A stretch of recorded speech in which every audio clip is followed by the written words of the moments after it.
이 시간에는 마태복음 7장 13절로 20절의 말씀을 통하여 두 개의 문이라는 제목으로 함께 은혜 나누겠습니다. 본문은 부정적인 문인 멸망으로 인도하는 문과 긍정적인 문인 생명으로 인도하는 문이 있으니 멸망으로 인도하는 문으로 들어가지 말고 생명으로 인도하는 문으로 들어가라는 교훈입니다. 굉장히 중요한 본문이에요. 기독교는 예수 그리스도를 믿고 난 후에는 지속적으로 생명의 문, 즉 그리스도의 제자된 자로서의 삶을 요구받게 됩니다. 그래서 마태 7장에 보면 넓은 길과 좁은 길 13절로 14절에 그리고 좋은 나무와 나쁜 나무 5절로 20절에서 그리고 진정한 제자와 거짓 선지자 7장 21절로 23절에 그리고 지혜로운 건축자와 어리석은 건축자가 서로 비교되어 나오면서 선택을 요구받게 되는 거예요. 무엇을 선택할 것인가? 인생이 제일 싫어하는 단어가 바로 본문에 나오는 멸망. 이 단어를 인간이 가장 싫어합니다.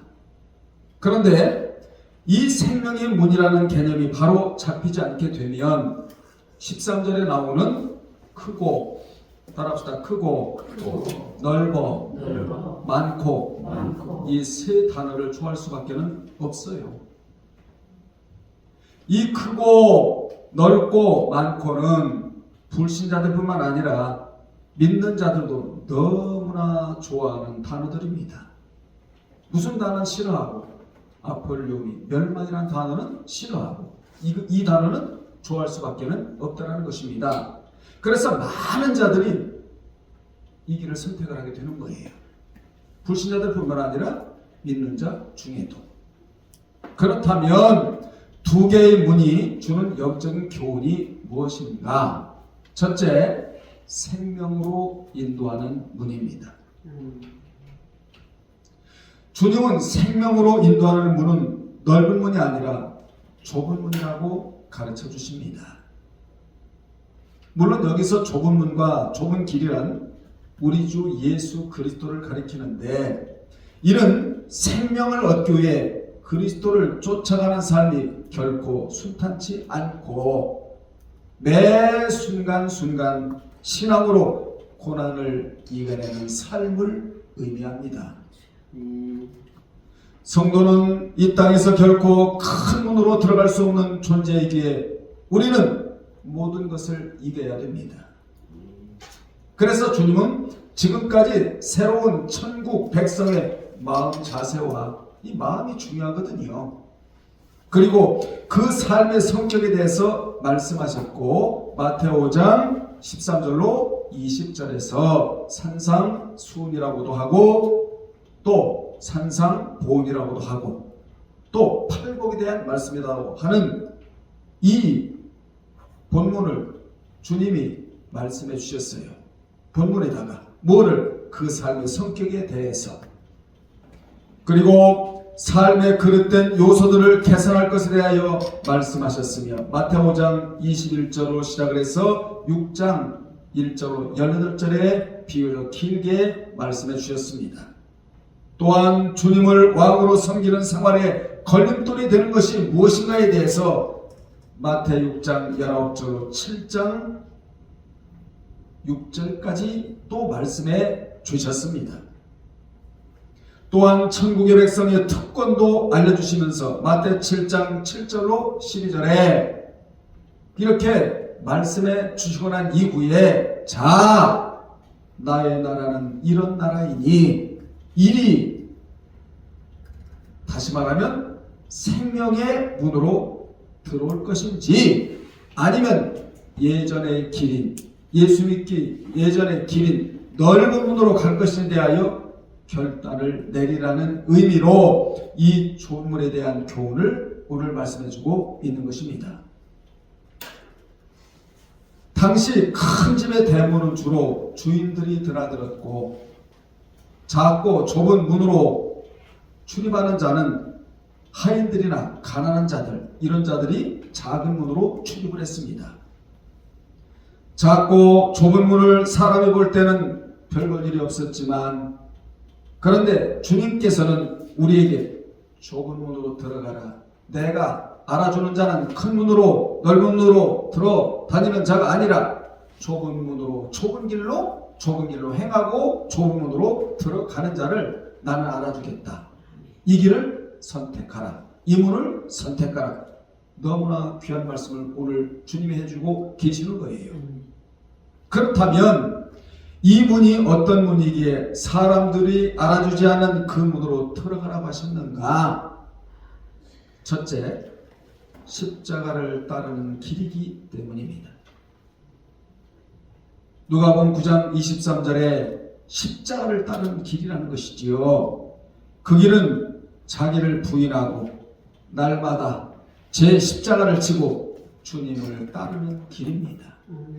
사람 여러분들이요, 자기 몫에 대한 십자가가 있거든요. 저도 있고 여러분도 있고, 예수 믿는 자라면 어느 누구라도 자기 몫에 대한 십자가가 있는데, 이 십자가를 내다 던져버리는 사람이 아니라 십자가를 지고 가는 사람들, 이 사람들이 누구라고요? 좁은 길로 가는 사람들이다, 좁은 문으로 들어가는 사람들이다, 이렇게 교훈하고 계시는 겁니다. 그러면 자기를 부인하는 것이 무엇인가?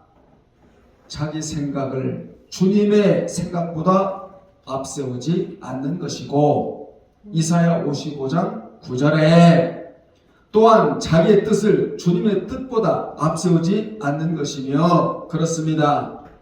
우리 뜻보다 주님의 뜻이 월등해요. 그래서 우리는 주님의 뜻을 쫓아가야 돼, 따라가야 돼.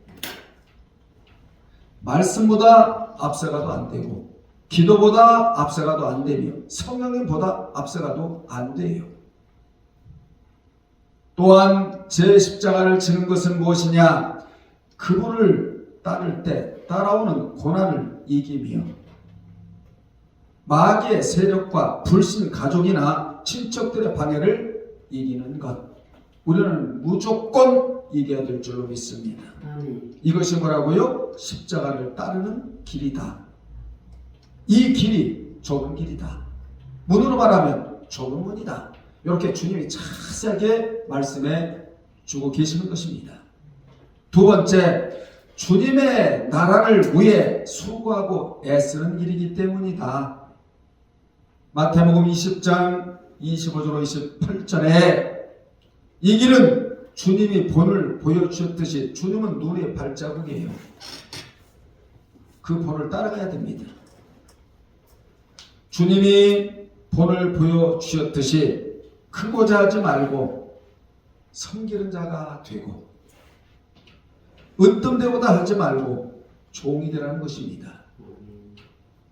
특히 마태복음 20장 28절에 보면 인자가 온 것은 섬김을 받으려 함이 아니라 도리어 섬기려 하고 자기 목숨을 많은 사람의 대속물로 주려 함이니라 라고 하셨는데, 이 말씀은 황금과 같은 율법이라고 하여 황금율이라고 말해요. 무슨 율이라고요? 황금율이라고 말하는데, 왜 황금율이라고 말하느냐? 황금과 같은 율법이다. 그래서 황금율이라고도 한다, 그 말입니다. 즉 믿는 자가 생명의 문으로 들어가는 데 있어서 매우 깊은 뜻을 담고 있는 말씀이다. 너무나 중요한 말씀이 마태복음 20장 28절이에요. 이런 말씀을 여러분 암송하시기를 주의 이름으로 축복합니다. 세 번째, 희생과 봉사의 길이기 때문이다.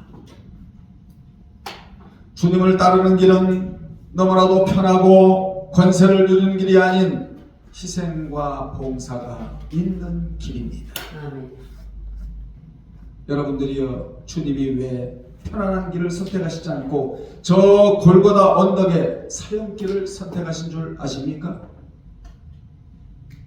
본문의 의미로 말하면 성도들은 죄악된 세상에서 결코 화려한 문이나 넓은 길을 걸어갈 수 없다는 것을 우리로 하여금 알려주시기 위함이에요.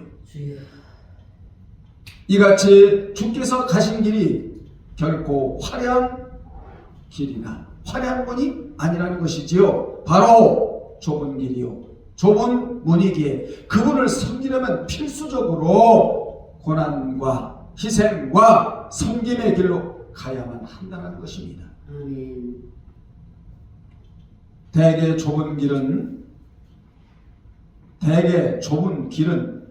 그야말로 좁은 길이지요. 협착한 길이고, 그리고 대개 좁은 문은 외길로 가는 길목이 있어요. 우리가 신앙생활 하면서 무분별하게 동서남북 사방팔방으로 갈 수는 없는 거예요. 신앙에는 반드시 길이 있다. 신앙에는 반드시 문이 있다. 신앙에는 반드시 사방팔방으로 돌아다서는 안 된다. 여러분들이요, 오직 그리스도의 뒤를 쫓는 외길로 가야 한다, 이렇게 주님 말씀해 주십니다. 이 길로 가기를 결단하는 사람만이 그리스도의 나라인 천년왕국의 자격을 받게 되고 천국 시민증을 받게 되는 거예요. 그래서 우리는 늘 주님 가신 그 길을 가기로 뭐 해야 되느냐? 결단을 해야 한다. 결단을 해야 된다. 마귀가 제일 무서워하는 사람 어떤 사람이냐? 결단하는 사람이에요. 결단. 그래서 따라합시다. 크게 오늘의 결단만이 내일의 신앙을 지킬 수가 있는 것이다. 오늘 결단하지 않으면 내일의 신앙을 장담할 수 없습니다. 내일의 신앙이 무너질 수밖에 없는 거예요. 그래서 오늘의 결단만이 내일의 신앙을 굳건히 지킬 수가 있다는 것입니다.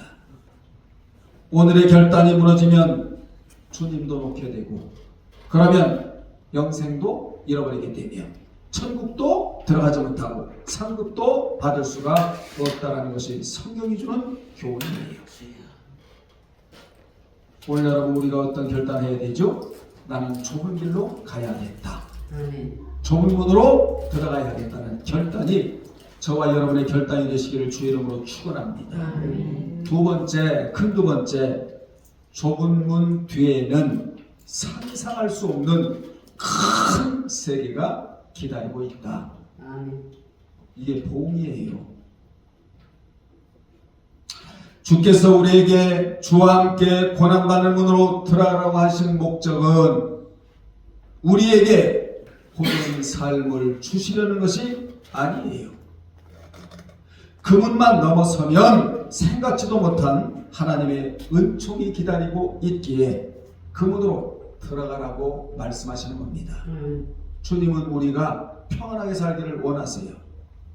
기쁨으로 살기를 원하세요. 행복하게 살기를 원하세요. 복을 받고 살기를 원하세요. 건강하게 살기를 원하세요. 그런데 주님이 이 문으로 들어가라고 하신 것은 그 문만 넘어서면 상상할 수 없는 하나님의 은총이 기다리고 있기 때문에 그 문으로 들어가라. 그 길로 걸어가라. 이렇게 말씀해주고 계시는 겁니다. 아멘. 주께로부터 은총을 받은 자는 모두 다 좁은 문을 통과한 사람들이에요. 아예 그런 줄 아세요? 마태 7장 11절에 보면 너희가 간자라도 좋은 것으로 자식에게 줄 알거든 하물며 하늘에 계신 너희 아버지께서 구하는 자에게 좋은 것으로 주시지 않겠느냐 라는 말씀도 좁은 문으로 들어가는 자에게 주시겠다는 전제가 되어 있는 말씀이기도 해요.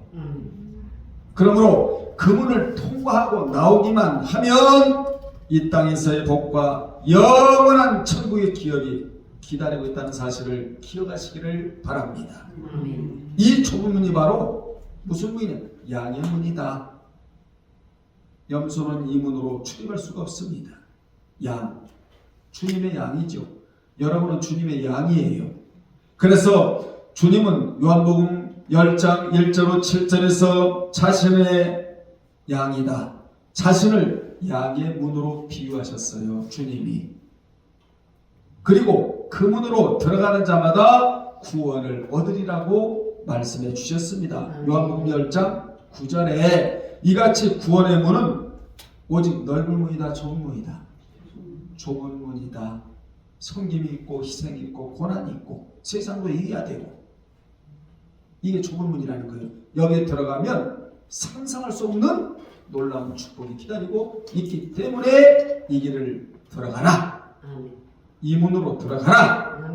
이 길로 가라. 이렇게 말씀하셨다 이 말이에요. 세 번째, 외면하기 쉬운 문이 바로 좁은 문이라고 14절에서 말씀해주고 계십니다. 생명으로 인도하는 문은 찾는 이가 적대요. 이것을 달리 말하면 많은 사람들이 생명의 주이신 그리스도를 외면한다는 말씀입니다. 주님을 외면하고 살아갈 수가 있겠습니까? 그분과 친밀한 관계 속에서 살아가야 그분의 은혜를 입고 살아갈 수가 있게 되는 것이지요. 사람들이요 생명이 주신 그리스도를 외면한대요. 이게 전제가 되어 있다 이 말이에요. 그 이유가 무엇이냐? 한마디로 그 문은 좁고 길이 협착하기 때문이라고 밝혀주고 있습니다. 참으로 그리스도는 많은 사람들에게 있어서 외면하기 쉬운 좁은 문과 같은 존재이시다. 또 그의 길은 협착한 길이다. 그렇다면 생명의 주이신 그리스도께서 사람들에게 좁은 문으로 여겨지는 이유가 무엇인가? 그것은 우선 외적으로 볼 때 그분의 존재가 아주 보잘것없이 보이기 때문에 그렇습니다. 당시 이스라엘이라는 소국의 가장 변두리인 갈릴리 나사렛 출신, 그것도 목수. 여러분 생각해 보십시오. 누가 구속주라고 상상할 수나 있겠습니까? 또 근방 사람들도 그리스도의 배경 출신을 보고 그가 메시아라는 사실을 믿지를 못했다고 누가복음 4장 16절로 23절이나 요한복음 1장 46절에 빛이 왔는데 빛을 알아보지 못했다잖아요. 유대인에게 있어서 유일한 희망이자 소망인 영적 메시아를 그들이 알아보지 못했다는 것입니다. 그런데 주님은 이미 이사야 53장 2절에서 메시아가 사람들의 관심을 끌지 못할 비천한 신분으로 오실 것에 대해서 다 예언이 되어 있어요. 여러분이 앞으로 성경 보실 때 이사야서를 많이 보시기 바랍니다. 신약이 거의 다 인용이 됐다는 건 아니에요. 베드로도 인용을 했고 누가도 인용을 했고 예수께서도 인용을 하셨고 마태도 인용을 했고 엄청난 말씀을 인용을 해요. 이사야서에서. 왜 그럴까요 여러분?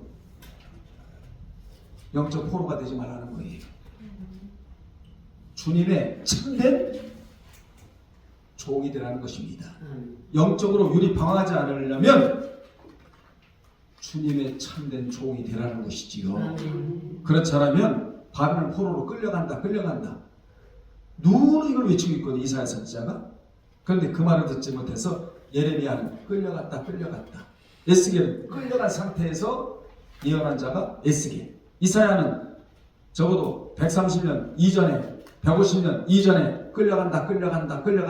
그러니 우상을 뒤로 하고 하나님을 바라보고 하나님 뜻대로 살아라. 그럴 때 보장을 받는다. 그래야 영적으로 유리방황하지 않는다. 이사야 선지자가 이걸 전해. 안 들어. 그러니까 예레미야 선지자는 끌려갔다. 말을 안 들어서 끌려갔다. 에스겔은 이미 그발강가에 남유다 백성들이 바벨론 포로에 끌려간 상태에서 복음을 전한 자가 에스겔이에요. 돌아오라는 것이지요. 믿음 지키고. 그 당시 성가자가 제일 적게 돌아왔거든요. 왜냐? 이방이 노래를 부르라고 하니까 어떻게 이방 왕 앞에서 하나님을 향한 찬양을 부를 수가 있겠는가? 손을 잘라버리는 바람에 그들이 그것까지 잘했는데 본국으로 돌아오면 어떻게 손 잘라진 사람이 어떻게 하나님 앞에 영광을 올려드리고 그 비참한 생각이 들었기 때문에 성가대가 제일 적게 돌았다는 것이 성경이 주는 교훈이에요. 여러분 여기서 우리는 뭘 교훈으로 봐야 되느냐? 신앙은 시종일관이 돼야 된다. 손 잘랐을 때 그 신앙, 그 정신을 가지고 그대로 돌아와서 하나님 앞에 그 정신 갖고 그대로 하나님 섬겼으면 다 돌아왔죠. 제일 적게 돌아왔어요. 그들이. 이게 비참한 생각이 들었던 거지요. 이게 뭐다라는 거지? 아니에요, 여러분. 주님을 위한 것이라면 하나도 버릴 것이 없다는 사실을 기억하시기를 바랍니다. 아멘. 고난도 할렐루야, 희생도 할렐루야, 섬김도 할렐루야, 이기는 것도 할렐루야. 무조건 할렐루야예요. 주님은 화려하게 오시질 않았어요. 주님은 넓은 길로 오시지 않았어요. 주님은 넓은 문으로 오시지 않았어요. 좁은 문, 좁은 길로 오셨다. 그래서 이름 없는 나사렛 목수의 가정을 통해 오셨다는 것입니다. 왜 그렇게 낮은 모습으로 오신 줄 아십니까? 우리를 상대해 주셔야 하기 때문에 그래요. 주님은 서기관이나 바리새인이나 또는 율법사나 또는 제사장들이나 이런 사람을 상대하시기 이전에 가장 비천하고 낮고 어부들, 주님이 아니면 살아갈 수가 없는 자들, 주님을 의지하지 않고는 도저히 살아갈 수 없는 자들을 상대해 주시기 위해서 이 땅에 오셨다는 것입니다. 그래서 아예 주님이 오실 때는 넓은 문으로 오시지를 않았어요. 넓은 길로 오시지를 않았어요. 자주 반복하는데 좁은 길, 좁은 문. 아멘. 이같이 주님은 외적인 조건마다 주님의 메시아 되심과 천국 권세를 진정으로 믿는 자들만 자신의 백성들로 삼기 우양으로 오셨다는 것입니다. 그래서 약하고 천한 우리 같은 자들로 믿게 만드시고 천국 백성들로 삼기 위함이시고 또한 그리스도를 따르려면 섬김받는 대신에 어떻게 하고 섬겨야 하고 받는 대신 주어야 하며 평안 대신 때로는 고난과 수고를 겪어야 한다는 것을 몸소 보여주시려고 좁은 길로 걸어오셨고 좁은 문으로 들어오셨다. 주님은 세상의 인본주의 가치와 원리와는 상반된 빛과 소금의 역할을 하여 자신을 희생해야 하기 때문에 수많은 이들이 이 길을 버려버린 거예요. 우리는 이 길을 선택해야 됩니다. 여러분 가룟 유다도 그래서 반역을 한 거예요. 제 길로 가고 말았잖아요. 폐기치고 나가고 마는 겁니다. 마귀가 가는 그 길을 갔다는 거지요. 생명의 문으로 가지 아니하고 반대길로 갔다는 것입니다. 왜냐?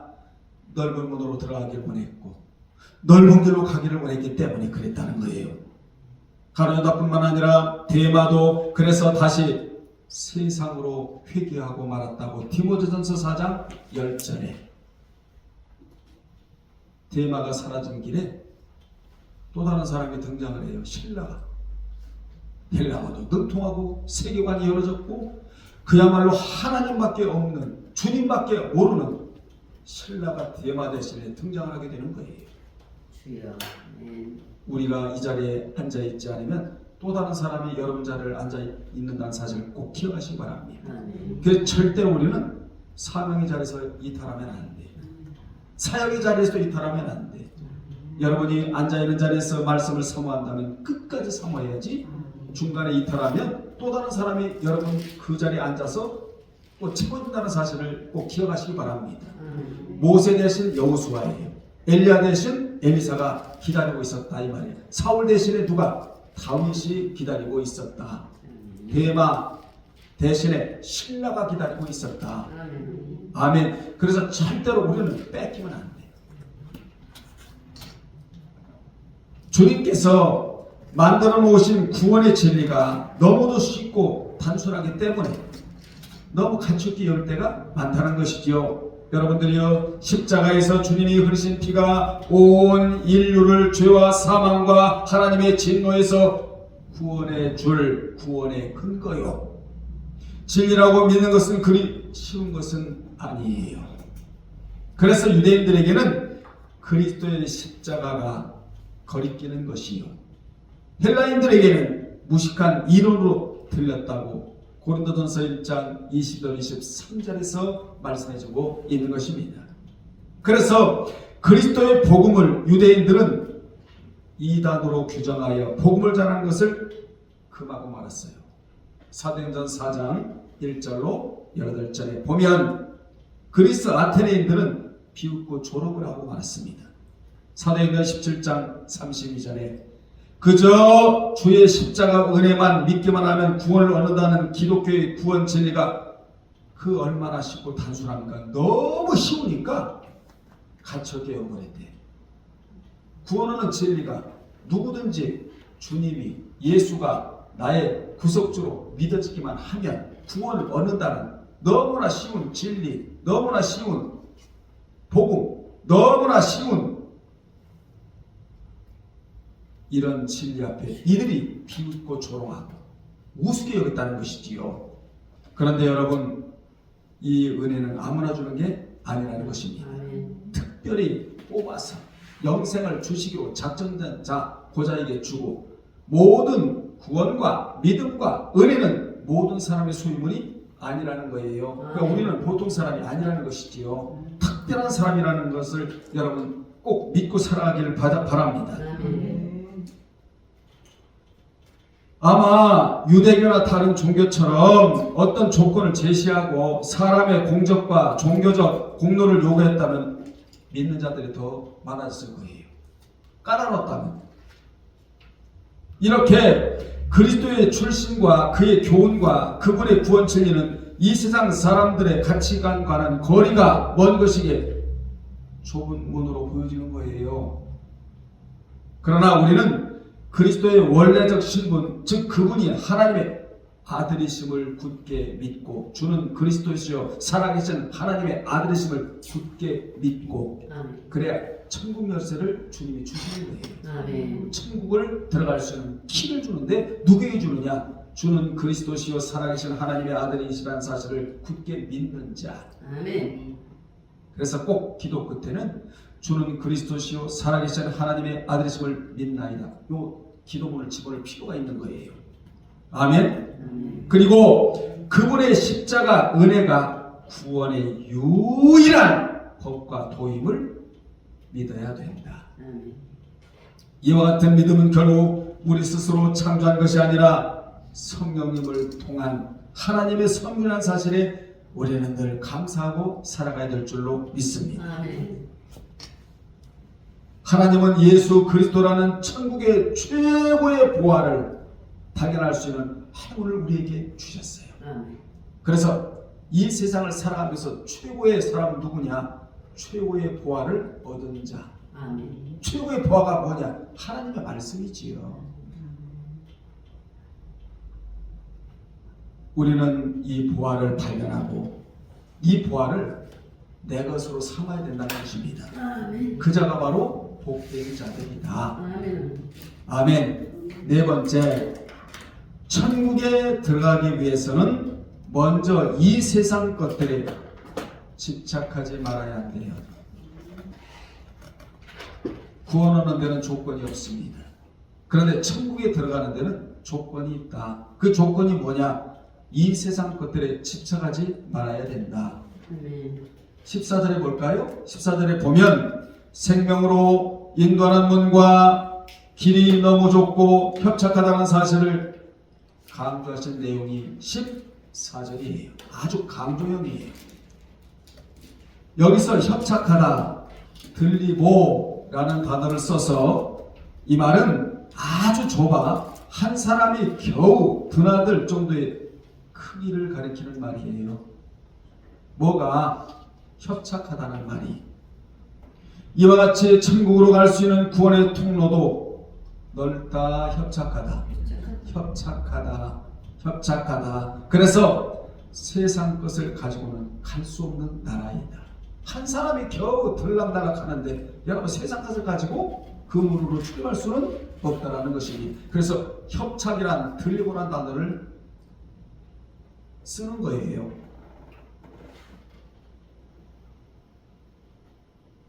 세상에는 항상 신앙이냐 물질이냐가 대립을 합니다. 여러분 그렇지 않아요? 이때 먼저 우리는 두말할 것도 없어요. 신앙을 선택해야 물질을 거머쥘 수가 있어요. 아멘. 신앙을 버리면 물질은 날아가게 되어 있어요. 그런데 신앙을 먼저 세우면 물질을 하나님께로부터 받아서 통로로 사용하는 축복된 자가 된다는 것입니다. 아멘. 믿는 자는 언젠가는 이 세상 것을 놓고 하나님의 나라를 차지하는 자들이다. 그 나라에 갈 때 세상 것을 가지고 갈 수 없는 숙명을 지니고 태어난 자들이 저와 여러분들이다. 아멘. 그래서 마태복음 6장 24절에서 주님이 이렇게 말씀해 주시는 거예요. 결코 두 주인을 섬길 수 없는 자들이다. 아멘. 세상 것들을 부득이 안고 하늘 선물을 받을 수 없는 자들이다. 아멘. 즉 한 가지는 버려야 한 가지를 선택할 수 있는 자들이 저와 여러분들이다. 아멘. 한 가지는 버려야 돼요. 그래야 한 가지를 선택할 수가 있다. 여러분 덜 좋은 것은 버려야 더 좋은 것을 차지할 수가 있다. 이건 여러분이 답을 찾으셔야 돼. 뭘 버려야 할지를. 최고로 먼저 선택할 것은 신앙이다. 아멘. 그러면 하나님이 의식적 문제는 해결해 주시겠다. 아멘. 아멘. 여기서 세상 것이 중요하지 않다는 말은 아니에요. 하나님께로부터 복으로 받으면 아무런 문제가 없는 거예요.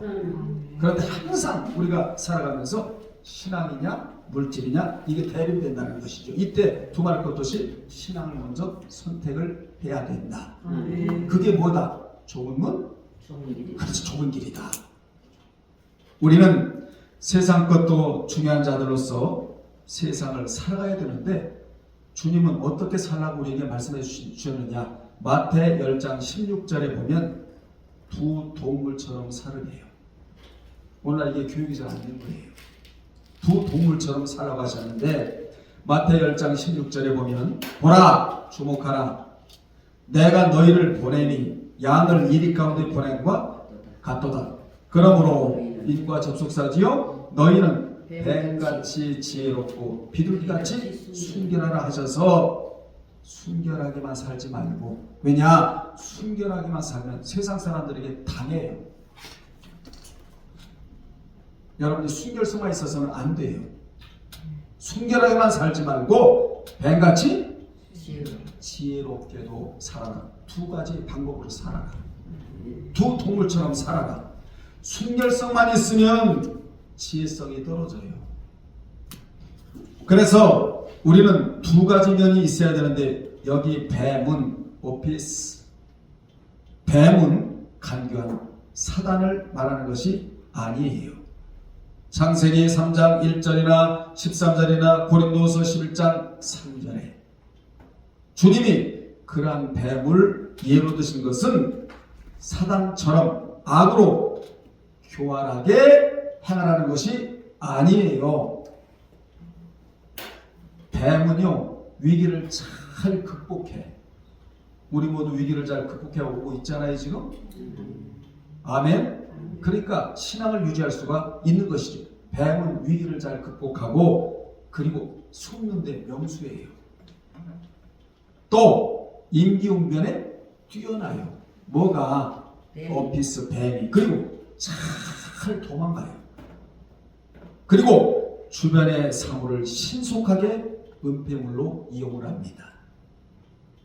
그러므로 믿는 자는 뱀처럼 위기를 맞았을 때 지혜롭게 잘 피하라는 교훈이에요. 그러니까 우리는 두 가지 방법으로 살아야 하는데 첫 번째 방법은 비둘기같이 뭐하고? 순결하고 뱀같이? 근데 오늘날에 비둘기같이 순결하게 살라고 요구하는데 뱀같이 지혜롭게 살라는 말은 잘 안 한단 말이에요. 두 가지 방법으로 살아가시기 바랍니다. 그래야 세상 사람들에게 당하지를 않아. 아멘. 다섯 번째, 사람의 됨됨이는 그 생활의 열매로 파악할 수가 있답니다. 16절로 20절인데 마지막 대지인데 16절로 20절에 보면 주님이 거짓 선자를 분별하는 방법을 가르쳐 주세요. 제가 목회하면서 염려되는 게 이거거든요. 거짓 선자에게 넘어갈까봐, 이단에게 넘어갈까봐 노직조사하는 게 이거란 말이에요. 여러분, 거짓 선자는 하나님이 시키지 않은 일을 해요. 지금. 그리고 삶이 없어요. 열매가 없다. 그 열매를 지금 주님 말씀해주고 계시는 거예요. 자, 잘 들어요. 주님은 그 사람의 열매로 그 사람을 파악할 것을 가르쳐 주세요. 여러분이 사람을 만나도 신앙의 열매가 있는가 없는가를 보고 만나세요. 물질은 비록 없어도 신앙의 열매만은 있어야 된다. 그게 행실이야. 예수 믿는 자답게 행동하는 마음과 자세와 태도, 이게 바로 열매가 맺혀지는 데 있어서 결정적인 거거든요. 사랑으로 시작해서 절제로 끝나는 성령의 인도를 반드시 받아야 맺는 열매 9가지. 이걸 요구하신다고 하나님의 천국감이에요. 여러분, 성경 66권은 열매 맺기 위한 교과서예요. 아멘. 50가지 1000가지 열매 맺으라는 거 아니에요. 단 9가지야. 이걸 하나님이 요구하신다고 천국 가면 너 무슨 열매를 가지고 왔느냐? 이걸 요구하신단 말이에요. 사랑과 희락과 화평과 오래 참과 자비와 양성과 충성과 온유와 절제의 열매는 성령의 인도받지 않으면 절대로 맺을 수 없는 열매이기 때문에 이 열매를 맺기 위해서는 기도하라고 되어 있다 이 말이야. 기도하라고. 여러분 스스로 맺기가 어려우니까 기도가 보탬이 되어야 된다 이 말이죠. 기도가 개입돼서 들어와야 된다는 것이지요. 세상 사람들은 사람의 외모와 그 배경을 중시합니다. 즉 잎사귀만 보고 꽃을 보질 못해요. 그러나 성도의 초점은 열매라는 사실을 유념해야 합니다. 주님은 20절에 보세요. 20절에 보면 이러므로 그의 열매로 그들을 알리라는 주님의 가르침대로 주님은 외모나, 여러분 외모에 대한 컴플렉스 갖지 마세요. 외모나 학벌이나 신앙 연륜이나 오래 믿은 것, 그 사람의 사회적 위치보다 그 사람의 신앙의 됨됨이, 굉장히 중요한 말씀을 제가 드렸습니다. 신앙의 됨됨이, 신앙의 열매, 즉 속사람의 열매에 초점을 맞추시는 분이 바로 주님이세요. 하루를 살아도 신앙의 됨됨이로 살아야 됩니다. 아멘. 이것이 이 땅에서 거짓된 자와 참된 성도를 가리는 근본적인 원리이다. 거짓된 자들의 미혹을 받아 그 마수에 걸리면 지금까지 주를 믿고 헌신하고 충성된 것이 물거품이 되고 말아요. 그러므로 성도들이 외부의 세계에서 가장 경계해야 할 대상이 거짓 종교인들이다. 지금 들끓고 있어요. 아주 세상이 온통.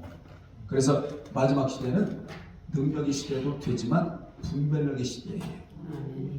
여러분은 분별을 갖고 자기 신앙을 제가 책임지고 바로 서 있어야 돼요. 아멘. 결론 내리겠습니다. 사탄은 교회가 미미할 때는 교회를 소외시키거나 핍박을 합니다. 그러나 교회의 세력이 커지면 여우처럼 굴어요. 사탄은 교회 안에 거짓 교사를 침투시켜 교회의 본질적 생명을 해하려고 듭니다. 들어오는 일이 일어나는 일을 조심하라, 그렇게 사도 바울이 말하고 있는 에베소 교회에다가 우리들은 이와 같이 사탄이 마태 4장 1절로 11절에서 예수님을 유혹한 것을 여러분 잘 알고 계시잖아요. 사탄은 여우처럼 주님의 불의와 타협하도록 미혹을 한 것을 볼 수가 있어요. 40일을 단식하고 난 예수님에게 와서 우리는 이런 자들을 경계해야 한다. 그와 같은 자들에게 미혹되는 자는 주님 가신 좁은 길에 실증을 내. 여러분 말씀 사모하는데 절대로 실증내지 않기를 바랍니다. 신앙생활에 실증이 납니까? 이 길, 좁은 길에서 이탈한 자예요. 좁은 문에서 이탈한 자예요. 절대로 말씀 사모하는 면에서 실증내지 마시고 세상의 넓은 길에 관심을 빼앗기지 않기를 주의 이름으로 축원합니다. 마지막에 오직 우리는 의의 길, 좁은 길로 가는 성도들이 돼서 사탄이 아무리 흔든다 할지라도 흔들린다 하지 아니하고 오직 시온의 대로만 걸어가는 여러분이 되시기를 주의 이름으로 축원합니다. 기도하겠습니다. 하나님 아버지, 주님이 우리를 힘들게 만드시려고 좁은 문으로 들어가라, 좁은 길로 걸어가라 하신 주님이 아니라고 하셨습니다.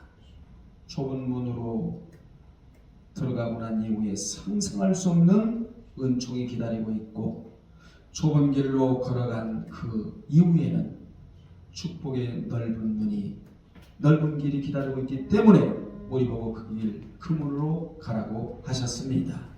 오직 우리가 그 문과 그 길로 가겠사오니 우리를 책임져 주시옵시고 마지막 때에 각자 신앙이 올바로 서 있어서 마귀의 유혹에서 흔들리지 아니하고 나를 이기고 세상을 이기고 온갖 것을 이기어 생명수 생물을 값없이 은총으로 받는 모두가 되게 도와 주옵소서. 예수님의 이름으로 기도드리옵나이다. 아멘.